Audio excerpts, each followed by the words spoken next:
حضرت انس رضی اللہ تعالیٰ عنہ نے روایت تے کہ محمد الرسول اللہ صلی اللہ علیہ وسلم او فرمائل کہ پا آخر زمانہ کی با زما امتیان پا دری فرقو کی با تقسیم کرلے شی. پا آخر زمانہ کی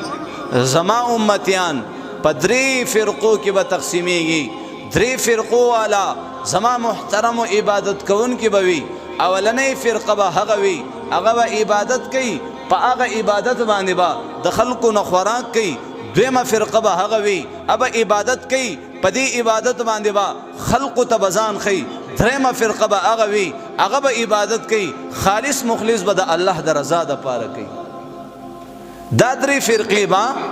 پا آخر زمانہ کی جناب محمد رسول اللہ صلی اللہ علیہ وسلم فرمائی چی زما پا امت کی با پیدا شی او چی کل دا قیامت روز قائم شی دا اللہ دربار اولگی نو دا دری فرقو والا خلق با دا اللہ پا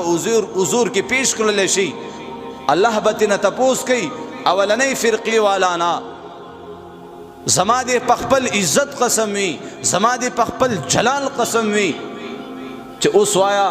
تا عبادت او بندگی دا چا دا پارا کولا صد پارا دی کولا. اب قسم کی یا اللہ زما دی استا پا عزت قسم وی زما دی استا پا جلال قسم وی چی ما با عبادت دا دی دا پارا کولو چی زپی خلقو تزانو خیمہ.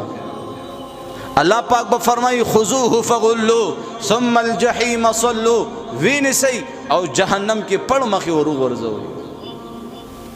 دا خود دنیا دا دروغ بوئے دنیا دا دھوکہ بو کی دنیا دا ہر رقم طریقے سرنن خلق زان خلاصی. خدا اللہ پا عدالت کے بسوک دروغ نشی ویلے دا اللہ پا حضور کے بسوک دروغ نشی ویلے بل برامخ کی اغیطہ با اللہ پاک فرمائی وایا زما دی پخپل عزت قسم وی زما دی پخپل جلال قسم وی وایا عبادت تی دا چا دا پارا کولو. اب ورطوی یا اللہ زما دی استا پا عزت قسم وی زما دی استا پا جلال قسم وی ما با عبادت دا دی دا پارا کولو چی پا دی عبادت باندی دا خلقو نخوراک اوکم. نن بتاو ستدا خلق پا نظر رازی ما تاسو ویلی چې منگ پشکیو چې منگ دا عبادتون دا چا دا پارا کو منگ منز دا چا دا پارا کو روجه دا چا دا پارا نیسو قرآن تلاوت دا چا دا پارا کو حج او عمره دا چا دا پارا کو زکاتم ورکو دا چا دا پارا ورکو. زما استا ہر عبادت پس روست شیطان لگی دلوی آغا عبادت کی دا سی یو نقصان پیدا کی چی آغا دا قبلیدون او باسی. درم اغا فرقہ دا اللہ پا حضور کی با پیش کرن شی رب کریم باورتا فرمائی وایا زما دی پخپل عزت قسم وی زما دی پخپل جلال قسم وی تا دا عبادت دا چا دا پارا کریں. زما محترمو دا بندبا اللہ تعارض کی یا اللہ زما دی استا پا عزت قسم وی زما دی استا پا جلال قسم وی چی دا دی علم زمانہ خطاسو تا دے یا اللہ چی ما دا عبادت دا چا دا پارا کرے دا دینا تاسو زیاد خبردارے یا اللہ دا دین زمان تخب ہوئی گی. زمان محترمو دا بندہ با اللہ توئی چی یا اللہ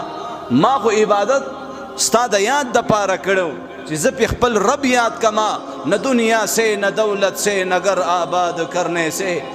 نہ دنیا سے نہ دولت سے نہ گھر آباد کرنے سے تسلی دل کو ہوتی ہے خدا کو یاد کرنے سے. یا اللہ ما خو عبادت دستا دا یادولو دا پارا کرو یا اللہ ما خو عبادت خالص دستا دا رضا دا پارا کرو. اللہ پاک با فرمائی صدقتا زما دی بندہ رشتیاں ہوئے لے اے فرشتو دا بندہ ان سے جنت تے بوزئی جنت تے بوزئی. نو زما محترمو عمل کول آسان دی نیکی کول آسان دی نیکی زان سر قبر توڑل نیکی زان سر دا قیامت پا ورز باندی دا حشر میدان توڑل نیکی زما محترم دا اللہ پا حضور کے پیش کول او دا اللہ نا پیزان خلاصول دا نیکی دا. نن خلق نیکیاں نیکی خویو 15 منٹا یو قدم دو قدم اخواشوی نہیں دا یو مسلمان غیبت بو کی دا یو مسلمان سپکاوے بو کی دا یو مسلمان پسی بخبری او بے بلاسا ہوئی یا راسی میں دا خبر دی پوری کولا اللہ دی پا غیبت کی نہ راولی ہوئی خبر بکی غیبت بکی ہوئی اللہ دی پا غیبت کی نہ راولی سنگا اللہ پا غیبت کی نہ راولی غیبت کې رااله بیا یو کمزوري په یو مسلمان کې نه وه او هغې پسې تا خبره وکړه یو زما عزتمندو عیب نه و هغې پسې دې خبره وکړه نو پیغمبر علیه الصلاة والسلام فرمایي دا تهمت شلو دا تا په هغې باندې تهمت وتړو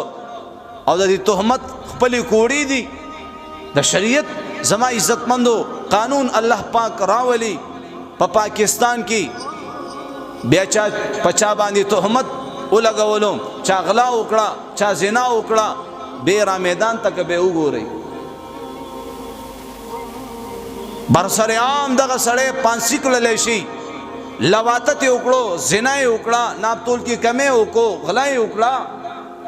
به د چا کې جرأت وي نن خو یو ظالم ظلم وکړي او الټا هغه مظلوم کړيږي او درديږي ظالم آزاد لاسونه ګرځي او د مظلوم لاسونو ته حد کړی وي دا ټول منظر هغه ربي کریم زما محترم د عرش نه د فرش تماشه کوي زما دا بندگان څه کوي لګیا دي